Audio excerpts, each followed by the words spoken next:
get into some news topics, shall we? What do you guys want to talk first? We shall. Fortnite. Fortnite. Sony's screwing up. Which I don't know where it is. I was going to say right here. Here we go. Good guess. Look at him. He's crying. So let's talk Fortnite. PS4. It's a shit crossplay. Let's talk. Let's talk. What do you guys think of this whole situation? All right, so basically, if you haven't, you playing Fortnite, you had it on PS4, you're amazing, you got all the good stuff, you're top of the line, whatever. Switch comes out. Oh, I want to play that. I can play it on the go. I can play whatever. You go in, you try to get your account. Nope, sorry, locked off. Can't do that. Start over. Try again. Play again. And it's not even if you mainly play on PS4. If you're a PC player and you're like at one point for 5 minutes linked to PS4 to try it on PS4, it's locked out of any other console at that point. Yep. So now you're stuck at PC, PS4. You can't play Xbox One or Switch. It locks you out. It locks you out as soon as you link it to PS4 at any point for any amount of time. So it shuts you down. So it takes out all your hard work. It doesn't take it out. It's still there, but you can't actually acquire any of the stuff that you unlocked or paid for in Fortnite. Yeah. It's gone forever. It's not gone forever. False advertising. It feels like forever. It's gone forever unless Sony decides to reverse it because of bad press. That's so basically. I don't know what they're going to do. Well, their reasoning for it, which is an obvious reason, but they say it's a dumb reason. Where's that quote? This is in response right above the Fortnite thing. Go. It's right down there. This here. BTW. This was from... I can't remember what it was. Smedley? He went to Twitter explaining the reasons of why Sony gave... What he thought... I can't even speak. John, just read. All right. So basically, this is someone that... John Smedley. He worked there. He's not working there anymore. He's the former head of Sony Online Entertainment. What he quoted was, BTW, by the way, when I was at Sony, the stated reason eternally for this was money. They didn't like someone buying something on an Xbox and it being used on PlayStation. Simple as that. Dumb reason, but there it is. Which makes sense. It's a money thing. Yeah, and it could be what it is now. We don't know. He used to run Sony Online Entertainment. Now he's at Amazon Games Studios. Yeah. But yeah, Jonah, what's your thoughts? I think it's a pretty dick move. It's just because people are so hyped for the Switch, and I think this was already known because people might have tried to play it on Xbox and linked to the PS4 at the same time. Yeah. But it really blew up once the Switch announced their Fortnite.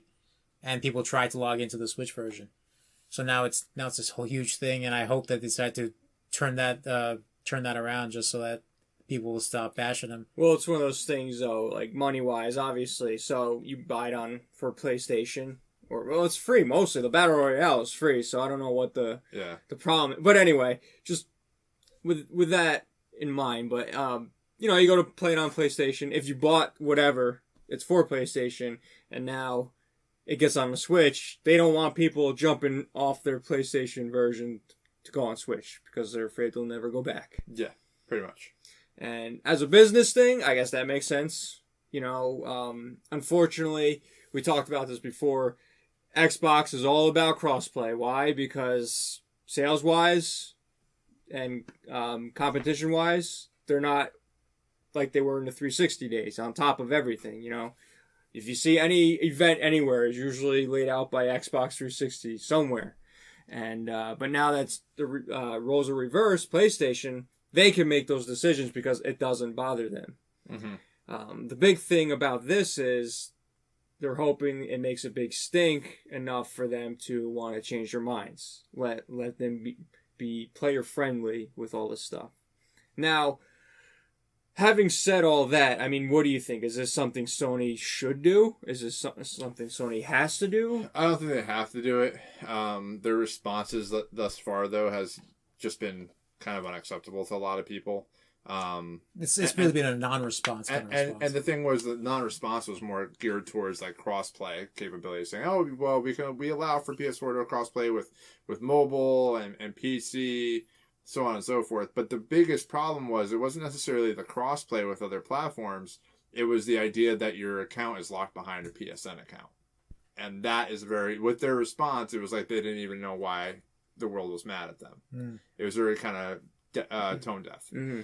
So that's the biggest thing for, I think, me. And this is just kind of starting to pile on to a lot of people are starting to think that Sony's kind of going to their old ways of kind of being a little bit too cocky, not really in touch with what's going on. And I think a lot of people, this is also coming off the heels of like the kind of varying opinions about how their press conference was. Again, a very tone deaf kind of a press conference, a lot of people thought. It was stupid. Yeah. Plain and simple. I mean, that was the dumbest thing. You had people in a church, you watched some guy play banjo, and then you moved them to another tent. Why? I was sitting on the couch. I didn't even want to move. Why would you think that was going to be? And then you had this intermission. Go on. So like stuff like that, like we've talked about it ad nauseum too, where one of the Sony executives were talking about backwards compatibility and how nobody wants to play old games, very tone deaf.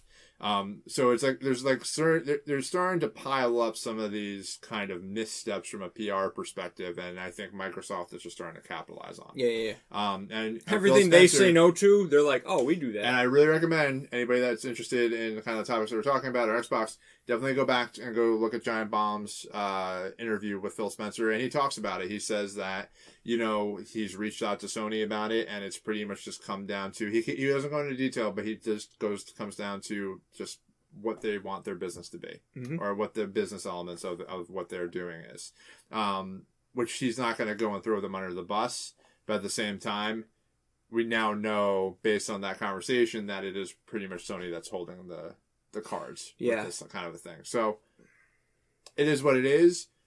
But again, it's one of those things that everybody talks about, and Phil Spencer talked about it too. He's like, a lot of people think that I'm saying this because we're not the winning console right now, but in actuality, that's just what I've always thought. And go back to the past and think about what you want with the past. This is where he's taking the company with Microsoft. Yeah. And that's why he's not putting money up for exclusive maps or exclusive timed content anymore, because he just doesn't believe in it. He'd rather actually invest in first party. Yeah. And we're seeing some of that with the studios that they bought. But when it comes to this, it is a dumb reason. But at the same time, is it a reason that's paying off for Sony? Probably. But it's one of the things just because I think Fortnite is kind of made for something like Switch. Mm-hmm. It's with Fortnite Mobile being so popular, now you have a Fortnite Mobile that's has good controls. Yeah. And you can just take it. Well, there was this whole article about how it was disrupting schools because kids were playing it. Yeah. Playing it in school, and that would probably happen even worse with a Switch. That's a school issue. It has nothing to do with games. If you're just take their phones, put them in a basket when they get in the classroom. Don't let them use it. I don't know what the hell to tell you. But I'm saying games for your problems. But I'm saying that Fortnite might become most popular on PC and Switch rather than PS4 and Xbox. So it's not in PS4's best interest to let it happen. Yeah. But it's not consumer friendly at all. No. Just keep it locked behind what they're doing. Yeah. Even if you went out for like 5 minutes. And because of these missteps, I'm not even 100% sure when we get to the PS5 if they're going to allow for backwards compatibility. With kind of statements like this, it kind of worries me. And with Xbox, he's already said plenty of times, Phil Spencer, that everything's going to be forward compatible moving forward. Yeah. So anything that you can play now, you'll be able to play on the next Xbox. And that's what worries me. I know we've talked about what they said in the past, like no one wants to play old games, but I feel like I don't know if the trends are strong enough to prove otherwise. Yeah. Because we can say like, oh, I love playing this old game. I love it. I mean, you joked and you said, I'm always looking forward. Yes. So you'll never I'll be like, hey, Carl, let's play this old game. You're like, yeah, but this new game came out. Yeah. Like for me though, I would love to play old games. But there's certain games that like when I look at like maybe a new game coming out, I just said like an example for Red Dead Redemption. Like I knew Red Dead Redemption 2 was a thing. Like that was going to happen. I was like, so let me play Red Dead Redemption 1. Yeah. And I was able to play it really cheap on Xbox One. So I played it. And there's still games that I never got around to that I think I would still play. Like I know Spec Ops The Line is a really good game. And I never got around to actually beating that. And I think that would be one of the games I would go back and play because that game's probably never being brought up. Your Ghostbusters game, like you said, like you're really excited about that game and you played that, you enjoyed it. Still have that. I still have it. I bring it back. But there's some stuff I would probably definitely go back and play. And it's nice to have that option. And it's also nice that they sell it on the store. Like, I don't have to go track a hard copy down on Amazon and have it delivered to me to play it. You can, anything that's backwards compatible on the Xbox One, you can download on the store. That's fantastic. Mm-hmm. And it also allows for the library to stay there. Mm-hmm. So. Yeah. So I feel like getting back onto the actual Sony, I really don't think they're going to or need to until it starts hurting them financially, which I don't think is going to happen. Like, if people start boycotting because of this, maybe. Yeah. I mean, the next system, it could be That's a big the thing, though. Like, if they really want to get hit, if they're going to get hit hard, it very well could be, like, the top, like, Twitch streamers of Fortnite are like, look, I have a Sony PlayStation. Because this nonsense is going on, I'm getting rid of it. And saying it to their millions of followers. Yeah. That's when you make an impact, because then if the followers follow what they're doing... Yeah, that happens. That's probably the only reason that someone would even change their mind if people start listening to their streaming heroes. Yeah. Like the big Fortnite player that played with Drake. I forget who that was. Yeah. But most of those guys playing online though, right? I mean, sorry, PC. Yeah. Yeah. But I'm sure that they've played it on different consoles just for their viewers, and if they don't like what Sony's doing, they'll be like, "Hey, Sony's being an asshole. Don't support them." Yeah. Until they change their mind. And that's the only way if people start going against them in mass. So it's up to the player. You want to know what will actually have an effect? If you look at the end of June and look back at what the NPR, right? Am I saying that right? Probably. NPR, you said those letters just fine. The report, no, that's what it is, right? No, I feel like it's not the NPR. Dow Jones. It doesn't matter. I don't know what's wrong with me today. But the NPD. That's what it is.